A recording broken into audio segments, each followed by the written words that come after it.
Physical therapy department, university of Jammu Kashmir. आज हम देख लेते हैं काइनेसोलॉजी क्या है। Definition of काइनेसोलॉजी: the word kinesiology comes from the Greek word kinesis, means motion. Kinesiology, also known as human kinetics, is a scientific study of human movement. Scientific study है human movement की। Kinetics जो होता है वो आपकी physics की branch है जिसमें मूवमेंट के रिलेटेड हम बात कर रहे होते हैं। तो यहाँ पे ह्यूमन की जो मूवमेंट है उसकी साइंटिफिक स्टडी को काइनेसोलॉजी कहेंगे। काइनेसोलॉजी इज़ अ टूल है फिजियोथेरेपिस्ट के लिए in analysing the faulty movement pattern and the deciding the adequate treatment. और mechanical aspect of the body tissue देख रहा होता है। Assessing the structure deviations, assess करता है स्ट्रक्चर डेविएशन को, जिसके ज़रिए हम स्ट्रक्चर डेविएशन असेस करते हैं। Examining the passive and active range of movement examine करते हैं। And then testing a muscle force and fatigue, और and evaluation of movement coordination को एवेल्यूएट करते हैं। ठीक है। काइनेसोलॉजी जो इंक्लूड कर रही होती है प्रिंसिपल ऑफ बायोमैकेनिक्स, ठीक है, neurophysiology and communication with the central nervous system. ठीक है। जो इम्पेयर्ड मूवमेंट जो होती हैं वो काज्ड हो रही होती हैं बाय डिफरेंट रीज़न से। या तो कोई डिजीज़ है उसकी वजह से मूवमेंट इम्पेयर हुई हुई हैं, इम्पैक्ट ऑफ एक्सटर्नल फोर्सेस है, जेनेटिक डिफेक्ट्स है, एवेल्यूएशनल डिफेक्ट्स हैं, और मेंटल डिजनरेशन और अदर रीजंस हैं उनकी वजह से। फ़िलासफ़ी ऑफ काइनेसोलॉजी, जो फ़िलासफ़ी जो बेस कर रही होती है वो तो या तो होलिस्टिक एस्पेक्ट के बेस कर रही होती है। होलिस्टिक एस्पेक्ट में आप देखते हो ओवरऑल जो पर्सन है उसकी mental, social, psychological, spiritual aspect देख रहे होते हो। उसके अकॉर्डिंग आप पेशेंट की मूवमेंट और पेशेंट की मूवमेंट को को होलिस्टिकली देख रहे होते हो, और उसकी मूवमेंट किस तरह कर रहा है वो। ठीक है, ना कि सिर्फ लोकल एस्पेक्ट को। लोकल एस्पेक्ट में जैसे आपने बॉडी के जो इंटरनल स्ट्रक्चर हैं उसकी जो वर्किंग है उसको ना देख रहे होते, बल्कि आपने होलिस्टिकली वर्क करना होता है। यहाँ पे जो अवर कंसेप्ट ऑफ यहाँ पे काइनेसोलॉजी बेस्ड कर रहा है holistic aspect of the body and its motion पे। Local aspect must also be completed with a global look on the function of the whole body moving in actual circumstances surrounding the body। ठीक हो गया। Then है related fields जो हैं हमारे पास, anatomy है, फिजियोलॉजी है, न्यूरोफिजियोलॉजी है, बायोमैकेनिक्स है, बायोफिजिक्स है, साइकोलॉजी है, देन पैथोलॉजी है। ठीक है। 3 type of kinesiology: applied kinesiology, social kinesiology and then special kinesiology and clinical kinesiology. Applied kinesiology में क्या करते हैं? It has do with the muscle tone के को कंसर्न कर रही होती है। It say that the muscle tone change quickly according to the psychological condition में चेंज हो रही होती है। ठीक है। देन है special काइनेसोलॉजी, it is study inter relation between the individual segment पे। ठीक है। Clinical काइनेसोलॉजी consist of functional anatomy and physiotherapy consist कर रही होती है। इसमें हमें फंक्शनल एनाटमी पता होनी चाहिए, जो जॉइंट की, लिगामेंट्स की, बोन्स की, उसका मूवमेंट पता होना चाहिए, मसल्स का।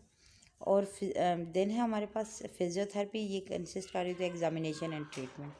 एग्जामिनेशन में हम different joint play movement check कर रहे होते हैं, मसल की शॉर्टनिंग, मसल की वीकनेस टेस्ट कर रहे होते हैं। देन हम ट्रीटमेंट प्लान बनाते हैं। डिफरेंट ये टेक्निक्स बताई, मोबिलाइजेशन, मैनिपुलेशन, इसके अलावा भी ट्रीटमेंट टेक्निक्स हैं। देन है हमारे पास रिहेबिलिटेशन इज़ अ ट्रीटमेंट जो डिज़ाइन किया है ताकि हम फैसिलिटेट करें प्रोसेस ऑफ रिकवरी को, ताकि फ्रॉम इंजरी, इलनेस और डिजीज़ से नॉर्मल कंडीशन तक जितना मुमकिन हो सके। WHO की डेफिनेशन के मुताबिक जो है जो डिसेबल पीपल हैं कि रिहेबिलिटेशन एक ऐसा प्रोसेस है जिसका मकसद या एम है कि वो फिज़िकली यानी कि जिस्मानी, सेंसरी, इंटेलेक्चुअल, साइकोलॉजिकल और सोशल जो फंक्शन है कि ऑप्टिमल लेवल को जो है वो रीच करें या फिर मेंटेन करें। और रिहैबिलिटेशन जो है वो माज़ूर अफराद को एक टूल्स प्रोवाइड कर रहा होता है ताकि जिनकी उनको ज़रूरत होती है ताकि वो ट्रेन कर सकें इंडिपेंडेंस एंड सेल्फ डिटर्मिनेशंस। ठीक है, देन हम देख लेते हैं रिहैबिलिटेशन की प्रिस्क्रिप्शन कब करते हैं। It is prescribe after many type of injuries illness and disease, जैसे कि एम्पुटेशन है, आर्थराइटिस है, कार्डियक डिजीज़ है, न्यूरोलॉजिकल प्रॉब्लम्स है, आर्थोपेडिक इंजरीज़ हैं, कार्डियक स्पाइनल कार्ड इंजरीज़ हैं, स्ट्रोक है, स्पोर्ट इंजरीज़ हैं, ट्रॉमेटिक ब्रेन इंजरीज़ हैं। उसके बाद हम प्रिस्क्राइब कर रहे होते हैं। ठीक है, then function of the rehabilitation क्या है। Function rehabilitation address the physical patient physical and psychological environmental need. ठीक है, it is achieve by the restoring the patient physical function restore करने के लिए and modifying the patient physical and social environment को modify करके हम achieve कर लेते हैं।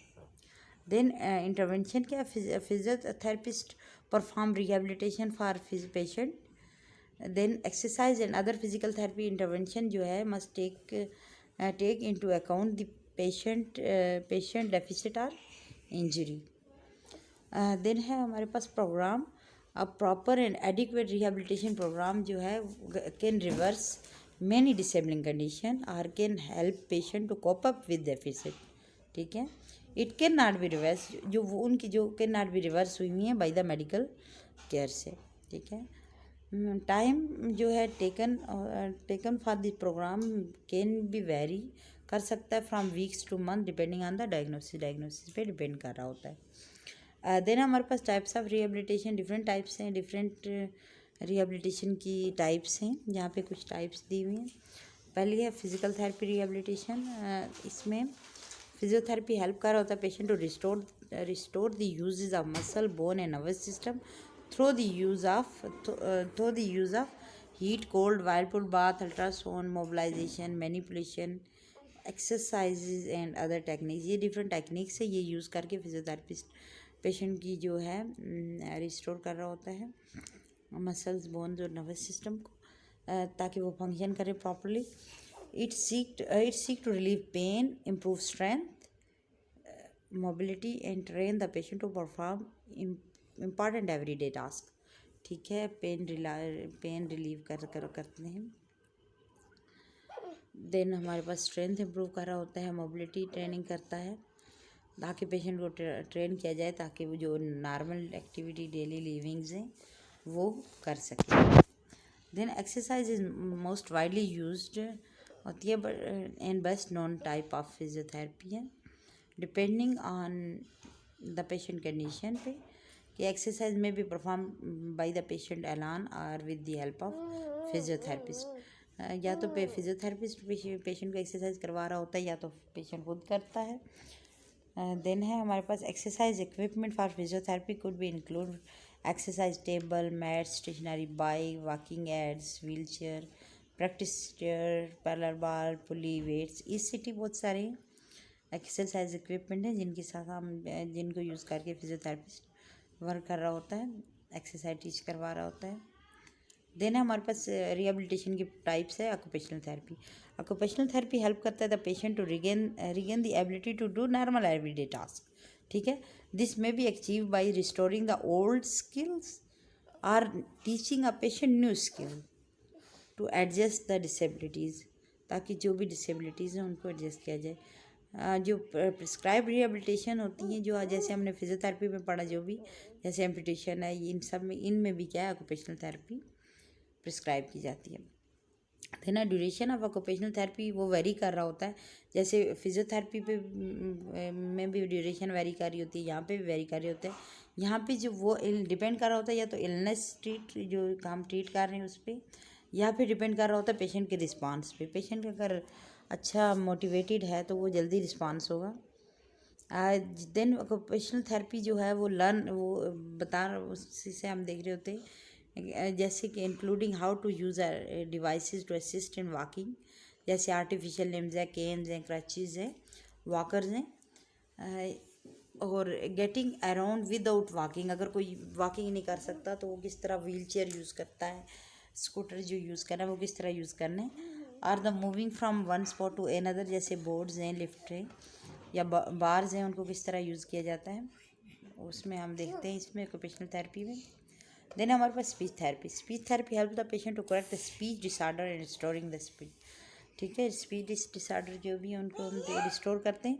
स्पीच थेरेपी में भी prescribe to rehabilitate the patient after brain injury. Brain injury में, कैंसर में, neuromuscular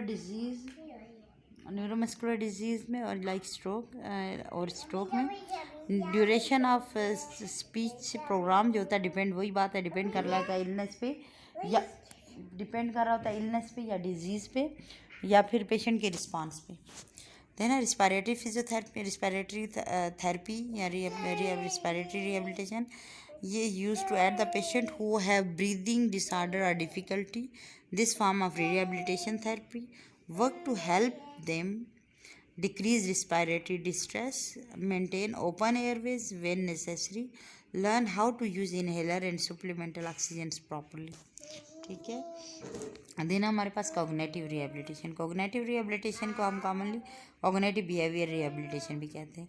this type of therapy जो वर्क कर रही होती है patient to improve the memory, thinking, reasoning skill, ताकि जो भी स्ट्रोक के पेशेंट हैं या जो भी हैं उनको इम्प्रूव किया जाए इस कॉग्निटिव एबिलिटीज़ को। देन है vocational rehabilitation, this is form of therapy cares toward preparing individual to return to work after an injury and illness or medical events। ठीक है, तो इसलिए हम यूज़ करते हैं आफ्टर, क्योंकि पेशेंट को प्रिपेयर किया जाता है ना कि वो किस तरह अपना वर्क करे आफ्टर द जो भी इंजरीज हैं या रिहेबिलिटेशन के बाद जो। ठीक है, रिहेबिलिटेशन फैसिलिटीज़ हमारे पास कहाँ पे हैं। Rehabilitation service can be provide in variety of setting, including clinical practice कर रहे होते हैं, hospitals, nursing rooms, sport medicine clinics, offices.